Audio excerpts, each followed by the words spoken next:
Hey all you writers out there, Sarah C. Netto here, and today we're going to talk about how to enhance voice, whether we're talking about character voice in particular or the narrative voice, authorial voice of your work in progress. We're going to get down to it. So voice is one of those sort of nebulous terms that you always hear, like I really want something with a great voice that grabs me and pulls me in. If you write naturally with a really strong, captivating voice, or if you're, maybe you write different genres, different books with a different sort of unique voice to each one, but you kind of don't have to try very hard at it, then, great, good for you. This video, you might not need it. But a lot of us maybe have to work on voice a little harder, particularly when we're trying to stretch ourselves across different genres, with different books, with different characters. And you don't want every character to try and sound just like the way you would talk in real life, or maybe there's like a different way you write. But there are, and sometimes people will tell you, well, there's nothing that you can really do because you either have voice or you don't, and there's not much I can tell you to change it. You either have it or you don't. And there's some truth to that, but there are things that you can do to make your voice more interesting, more unique, just a little more captivating, or to make it at least like distinct if you're trying to work on like multiple characters in the same book or across different books. So there are things you can do. And today I'm going to give you 5 tips to enhance voice and hopefully make your work in progress a little more interesting.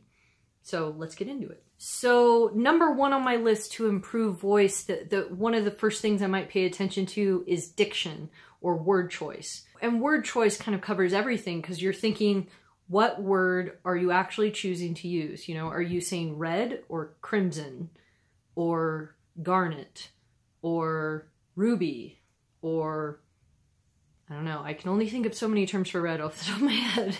But so it's literally like which word you choose, and usually there are alternatives that you could have chosen, and those alternatives might make the character or the authorial voice sound a little different, especially when they start to accumulate. And when you keep choosing certain types of words, it sort of makes the voice overall trend a different way.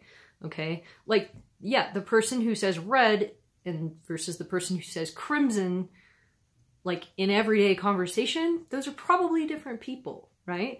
So you can kind of think and expand that out. So this also will go into what, even at the basic level, like what conjunctions you choose to use. So I often think like, is my character, this character, whoever I'm working on, whatever work in progress, whatever voice I'm trying to get, is this someone who says the word but, or however, or although, or even though, or yet, or in spite of, right? Like the really simple, just contrast conjunctions. So which one would your character use most frequently? Now, it's not like if your character says the word but, they're never gonna say yet. It's not like they'll never say that, but often, and you notice I use but all the time because that is my preferred contrast word. But, I'm a but girl. Ooh. That sounded saucy.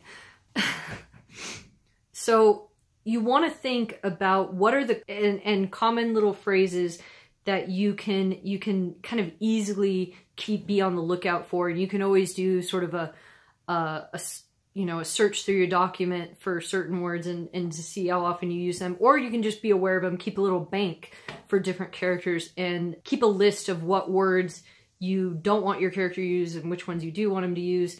And you can kind of think of the words should fall under a similar register as one another. They should kind of they should sound like they come from the same person, right? If that helps you out. Also falling under the diction category is if your character, and this kind of falls under other categories too, but if your character has any sort of accent, or if you want the text to almost have a certain regional sound to it, is that coming across? And you might consider which words you're choosing and which phrases and how you can make that stand out more. Second way to enhance voice is to consider the mood or the tone that you're trying to create and how that is created through your voice. So the feeling that we get from reading like a paragraph of your prose, a page, whatever, one chapter, does that represent the world you're trying to create?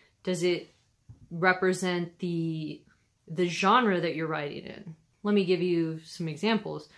If you're writing a middle grade fantasy, then maybe you want the tone or the mood to come across to be whimsical or mysterious or sort of magical. And so you might think like, what words might I choose, or what phrases might I use, or how should I make it sound to give off a feeling of whimsy, to make it sound lighthearted and fun and adventurous, right? Versus, let's say you're writing a young adult science fiction, maybe slightly dark, bordering on dystopian. You might still want a mysterious feeling, but you might want it with a much more sort of dark tone to it. And so are the words you're choosing, do they represent that tone or that feeling that you want to get across? You might try this by giving like maybe a page or a chapter or even a paragraph to someone and have them read it. And it doesn't really matter if they're an expert or not. And just have them write down some adjectives. What do they feel based on it? What does it make them think about? Like, what do they connect it to? And that might kind of give you a sense of where you're at with the tone or mood. And so you might then look back at your diction, your word choice, and see, can I tinker with some of these words and these phrases? Yeah, because if you were going for whimsical, then you might say, well, going back to the example of red, if you were going for whimsical, you might use ruby, right? It's kind of a positive, there's kind of a positive connotation or feeling to that word. Whereas maybe garnet or blood red or something, maybe those would kind of give you a sense of like something a little darker. Yeah. Pay special attention to your diction because it's also going to influence the mood and the tone of your piece, which could make this feel like the right genre or not. Third tip has to do with syntax, which is another word that means word arrangement. And so this means the ordering of your words. And so you could have kind of the same sentence and rearrange the words. You know, you could have like the deer ran over the hill, or you could have over the hill ran the deer, which doesn't sound as great, maybe a little more poetic. But those two sentences have the exact same words in them, right? But they have a different syntax. One is kind of the normal order that we would put those words in, and another one is inverted and kind of, you know, the verb is in front of the noun or the verb is in front of the subject. So that's kind of a simple example, but you can start to think about what sort of sentence patterns do you favor, and can you change that up if it doesn't fit the genre or the character or the world that you're trying to create. Do you tend to write really long-winded sentences? Do you tend to write a lot of fragments?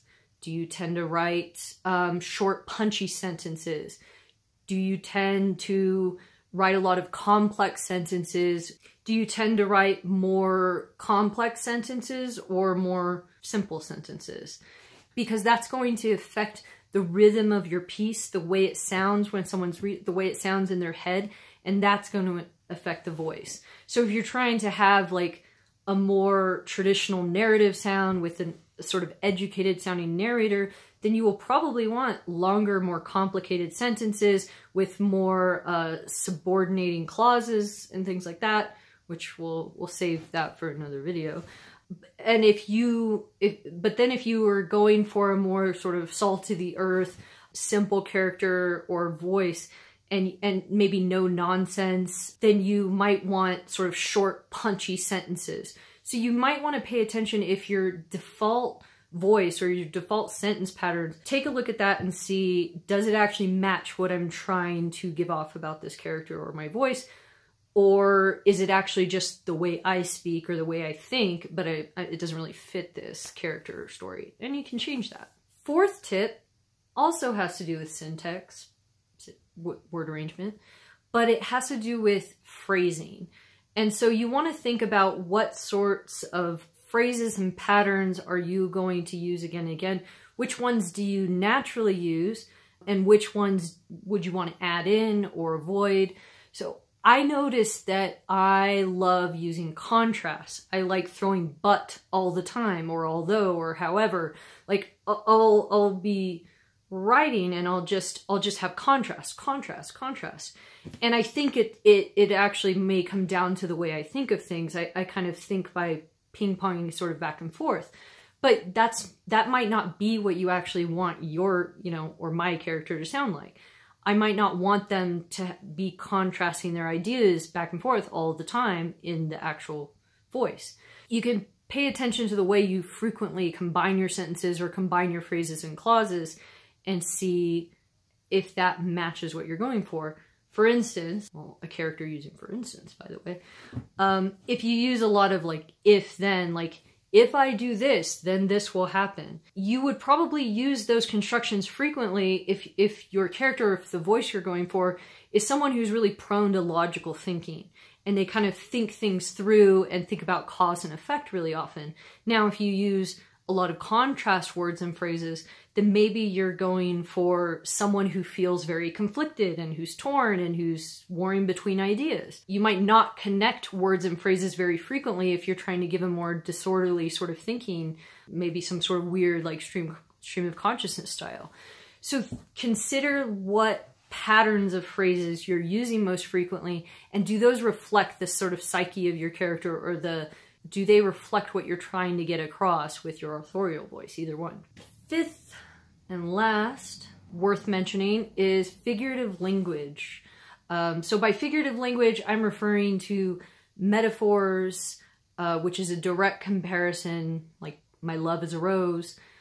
Similes, he's as tall as a giraffe. Comparisons, those are comparisons with like or as. Personification, which is when you give a non-human thing human qualities, as well as imagery sometimes falls under figurative language, which is really heavy description that appeals to one of the five senses really strongly. So whenever you're using sort of heavy or figurative language, like metaphors, similes, personification, imagery, so on, there's, a lot of figurative language devices that you could look at. You want to consider the metaphors you're using, the similes you're using, do they come from the world that I'm trying to get across?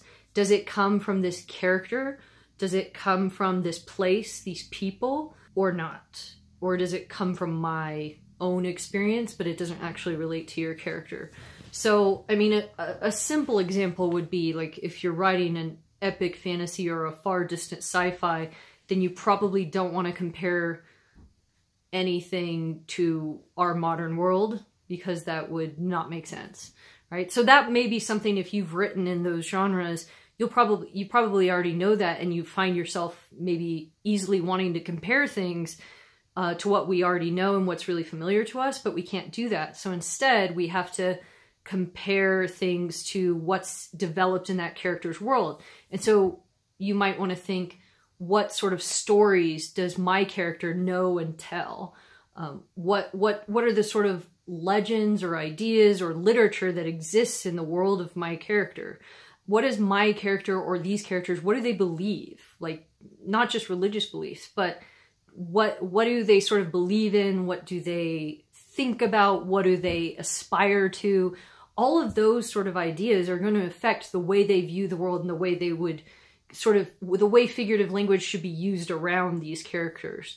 So you want to make sure that whatever figurative language you use is sort of really steeped in the mythology of your world, in the psyche of your characters, because your voice could really get tripped up when you use figurative language in a clunky way that doesn't really represent your world, or represent your character, or represent sort of the story you're trying to create.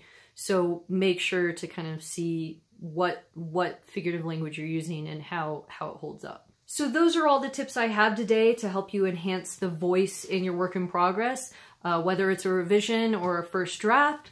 So voice is something that is kind of tricky. It is not easy for everybody.